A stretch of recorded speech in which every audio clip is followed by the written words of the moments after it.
Thank you, Mom. Thank you, Mama. Signing me up for AFIP. Now I'm a full-time artist. Look at you. Which you Wow. can feel how you feel about.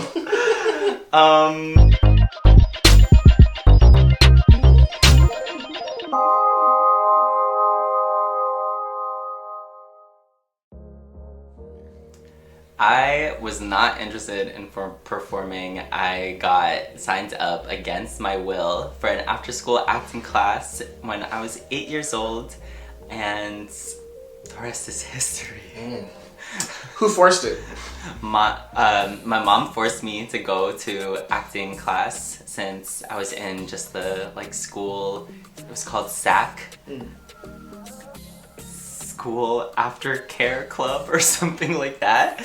And yeah, I got signed up for chess club, which mostly I went to because you got 2 Oreos. Priorities. And then eventually I feel like I joined yearbook, but the thing my mom was like, you should do theater. And I was like, okay, fine. And I joined this class taught by this group called Acting for Young People. And it turned out to be one of my most significant artistic relations as a young person, because they did all of these really sweet programs that were either after school or on Saturdays, really empowering young people in expression through theater and putting on plays or harnessing the different mediums within theater, from devising to writing to getting to be a little more behind the scenes and make stuff. So yeah, that was my first job too, was interning for their summer camp.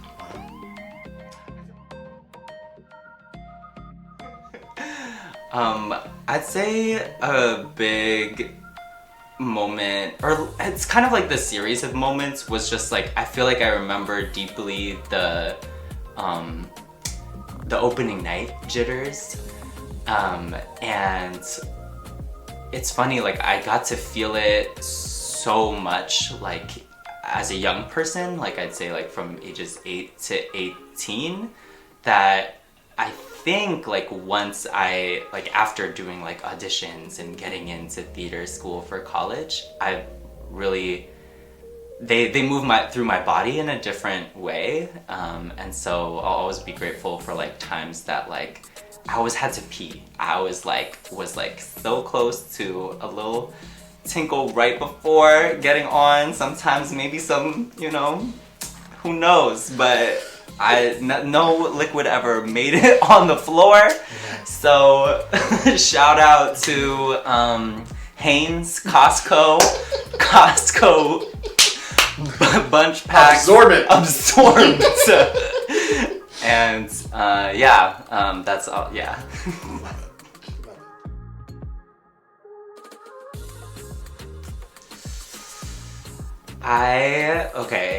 I mean, I've from a young age have always gotten the queer-coded villain, and I mean, look at me.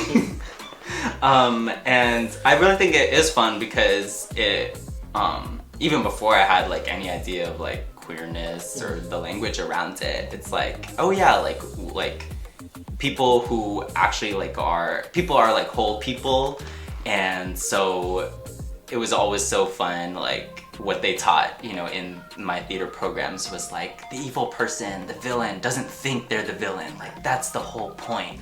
And so I always thought that was so juicy, was to figure out like, yeah, what is this person really trying to get at through how they're acting through their behaviors and choices. And I liked that sense of like play, that like tricksterness, and it also felt a lot more real of like, I think like some of the ways protagonists are written is kind of sus of like, oh really, like you're this benevolent and da-da-da, whereas I'm like, I think it is true that like we play and we are craftful, and like it can be used to deceit, but it could also have like great power if like they changed. It's a complexity. one of my mentors, Sarah Porkalab, said 3 things to me when I was like 19 and first like getting into theater scenes around here. And it was part of a workshop, so we were all hearing and experiencing it together, and she set these like 3 like baselines for our time together, which is 1, there is no such thing as talent. There's only access to resources and opportunity. 2, you are the expert of your own lived experience and no one can tell you otherwise. And 3, all bodies are good bodies. And those I try to live into and live up to all the time.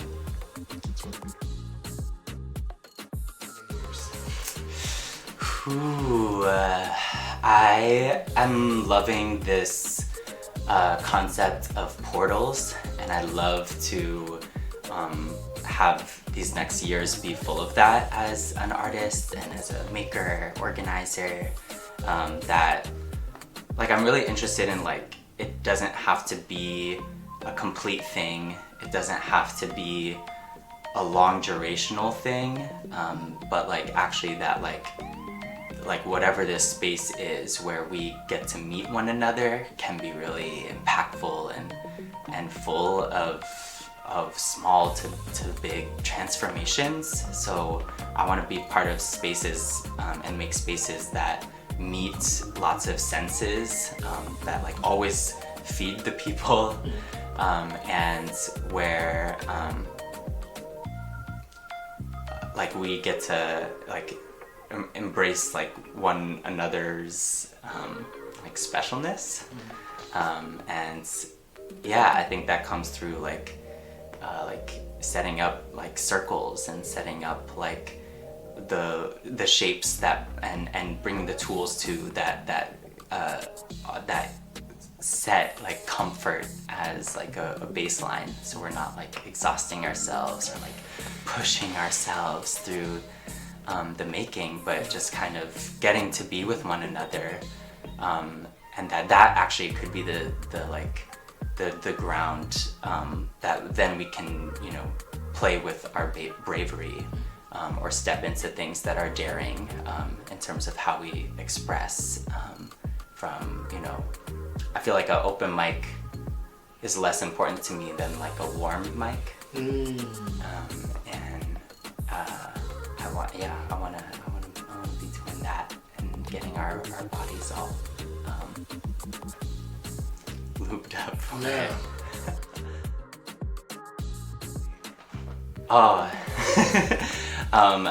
Being in this cast, I'm so excited by everyone's like downness to party, like to let this be like a script that we can have like our own pleasure in, and really like let it be whatever it like wants to be on the different days. I think it's so cool how people are coming from all sorts of expertises and lineages that can like meet in this way that I think like storytelling gives us that like that sweet like, ooh, it's so cool how this thing means that for you, and like understanding that brings it another level, another sediment of meaning to me, and yeah, it's so like process and juicy, and we get to like have Jay's mind as a playground. It's really cool out there. Don't get lost.